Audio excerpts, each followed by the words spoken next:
In today's video, I'm going to teach you how to navigate the basics of using Perplexity with a specific focus on comparing two popular design tools, Canva and Adobe.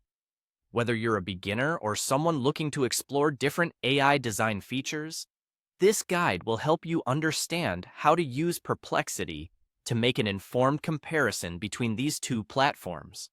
First, we'll start by heading over to your favorite browser.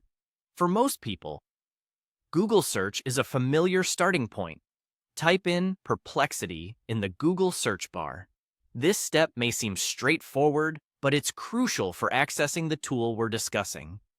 Once you type Perplexity, hit Enter, and you'll see several search results. The next step is to identify and click on the Perplexity website link from the search results. It's usually among the top options, so it shouldn't be too hard to find.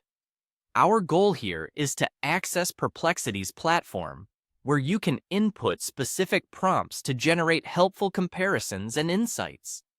After successfully navigating to the Perplexity website, you'll be ready to create a prompt. Now, this is where things get interesting. To make the most of your experience, you'll want to form a clear and concise prompt. For this demonstration, our prompt will be comparing Canva Magic Studio and Adobe Firefly. We will focus on AI design features, the quality of image generation, and ease of use. Be specific in your comparison request. Mention examples of what each tool can create. This context gives Perplexity a better framework to provide you with the information you need. Additionally, you should summarize which tool might be better for designers, marketers, and casual users.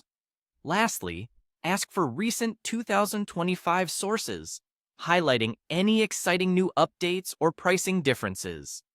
These details will ensure you get the most current and relevant results from your query. With your prompt ready, it's time to move on to the final step. There's a button to submit your query to Perplexity. Once you click Submit, Perplexity will work on generating a detailed response to your request. The output will offer a comparison of Canva and Adobe, including insights into their AI capabilities, user experiences, and more. So by following these steps, you'll gain a clearer understanding of which design tool may better meet your needs, be it for professional design work, marketing, or casual use. Remember, the key to a successful query on Perplexity is specificity and clarity, allowing you to tap into the wealth of information it can offer. I hope this guide was helpful and that you now feel confident in using Perplexity to explore the nuances between Canva and Adobe in your creative endeavors. Thank you for watching, and happy designing!